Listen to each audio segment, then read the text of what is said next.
Bonsoir, bienvenue dans votre quotidienne de ce jeudi 25 avril. Quel avenir pour Ascométal à Fos-sur-Mer après le blocage de l'entreprise ces jours derniers par ses fournisseurs et dans le contexte d'un troisième redressement judiciaire?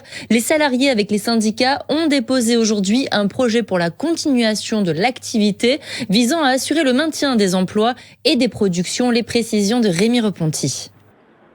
Dans le cadre d'un plan de continuation de l'activité, les syndicats CGT et CFE-CGC ont déposé une manifestation d'intérêt visant la reprise immédiate de l'activité avec une gouvernance par un mandataire, élargie à des représentants des salariés, aux maires de Fos-sur-Mer et aux députés de la circonscription, le tout sous l'égide du préfet de région, avec surtout la nécessité d'un financement de 150 millions d'euros. Les 150 millions nécessaires dans le temps, et non pas immédiatement, ils sont facilement trouvables. Très honnêtement, il y a des sommes qui sont mobilisées aujourd'hui sur d'autres projets industriels qui nous laissent penser que 150 millions, c'est pas dur à trouver. Avec de l'argent public? Au départ, écoutez, il y a des outils qui servent à distribuer de l'argent à tire-larigot aux grands groupes financiers notamment. La BPI a largement les moyens d'assurer le financement du projet transitoire que portent les salariés avec la CGT. C'est pour nous une solution transitoire en attendant l'arrivée de l'industriel. Ça fait 50 ans qu'on fabrique de l'acier vert. On a un four électrique, on est décarboné, donc en avance sur notre temps. C'est vrai que c'est important de le dire. Et c'est pour ça que la nécessité, elle est là aujourd'hui. Et dans ce sens, il faut que Ascométal continue à vivre. Une offre avec un industriel qui est notamment, on va dire, assez costaud de façon à pouvoir subvenir aux investissements et d'avoir une situation pérenne avec l'ensemble des salariés et les ateliers, pourquoi pas. Les syndicalistes guettent une autre manifestation d'intérêt de la part d'un éventuel repreneur. Autrement, il leur faudra convaincre les pouvoirs publics de la viabilité de leur propre projet. Au total, ce sont près d'1 millier d'emplois directs et indirects qui sont concernés. Coup de com' ou réponse à un réel problème, la ville d'Epen-Mirabeau met en place un couvre-feu pour les mineurs de moins de 13 ans de 23h à 6h du matin. Cet arrêté municipal entre en vigueur dès ce soir. Pourtant, sur l'année 2023, il n'y a eu que 2 mineurs interpellés la nuit par la police. Pour le maire de la commune, Michel Amiel, il s'agit surtout d'une mesure de prévention. Cyrielle Blazikowski. Ce n'est pas de la délinquance au sens fort du mot, puisque face à une montée, parce que ça c'est vrai, des incivilités, nous n'avons pas de réponse pénale. Et ça, c'est toute la subtilité. Par contre, ces montées d'incivilité qui viennent essentiellement d'adolescents, 16 ans, 17 ans, voire un petit peu plus, ont comme effet de fasciner parfois des plus jeunes, des gamins de 12, 13 ans. C'est ce que j'appelle l'effet grand frère. Et c'est à partir de ce constat que j'ai décidé de prendre cet arrêté. Cet arrêté ne concerne pas les fameux grands frères. Eux, ils vont pouvoir continuer de traîner dehors. On s'est posé la question effectivement, est-ce qu'il fallait le mettre à 13 ans, à 15 ans, à 16 ans? Pourquoi on a choisi 13 ans? Parce que vous savez qu'il y a des véritables tranches en matière de responsabilité juridique et 13 ans, c'est l'âge où tout peut basculer. Raison pour laquelle j'ai choisi cet âge de référence. Après, malheureusement, vous savez, s'il y avait une solution miracle pour éviter toutes les incivilités, tous les actes de délinquance, ça se saurait depuis longtemps. Et est-ce que ça valait vraiment le coup de prendre tout un arrêté municipal sur tout l'été pour cette poignée de jeunes? Je vous donnerai cette réponse à la rentrée.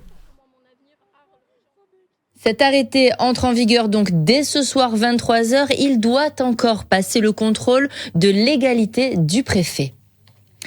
À la page sport, l'Olympique de Marseille encore freiné dans sa course aux places européennes. Les Marseillais ont de nouveau concédé un match nul, 2 buts partout hier soir au Vélodrome face à Nice.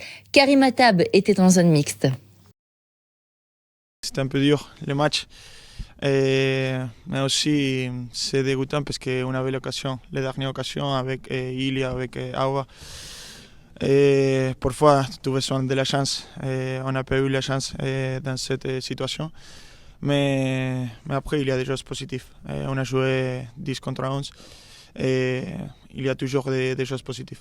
Le sentiment de, malgré l'infériorité numérique, d'avoir donné le maximum pour le gagner, en ayant eu 2 face-à-face avec le gardien. Une équipe courageuse, bien organisée. Je ne peux rien leur reprocher.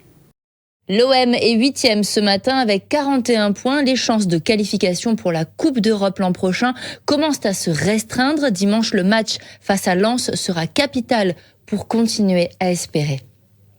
En national, le FCM affrontera demain soir Niort à 18h30. Les 100 et or feront le déplacement en bus pour ce match décisif en cette 31e journée de championnat. Si le FCM gagne ce match, alors l'équipe sera 2e dans le classement et seuls les 2 premiers pourront accéder à la Ligue 2.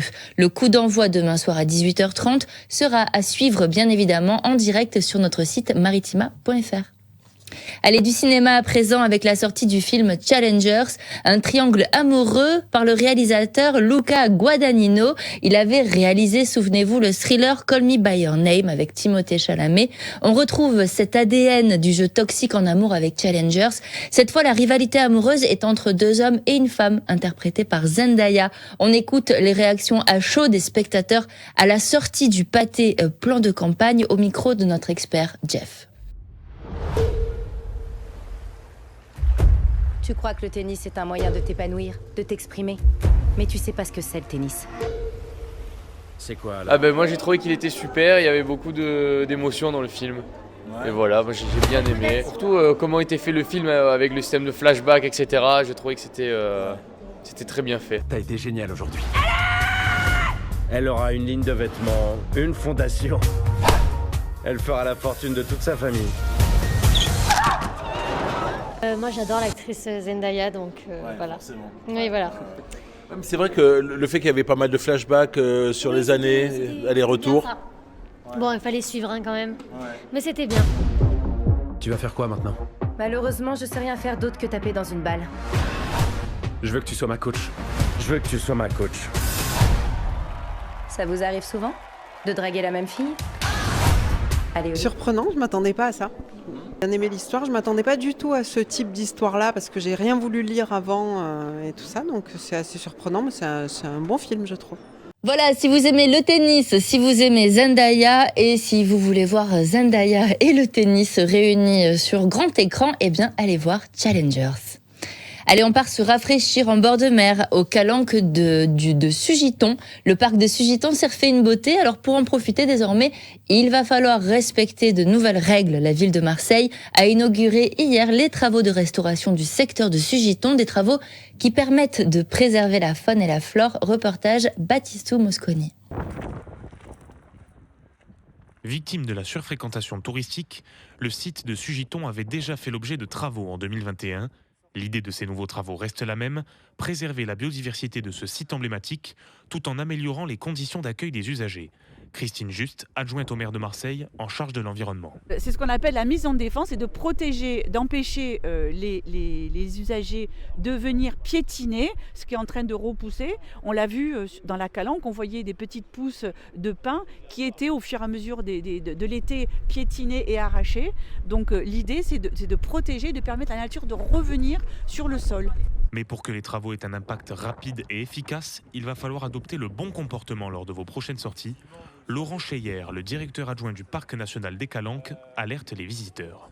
Tout simplement, ne sortez pas des sentiers. Ils ont tendance à vouloir prendre des raccourcis, ils voient que la piste ou le sentier fait une boucle, et donc ils vont au plus court.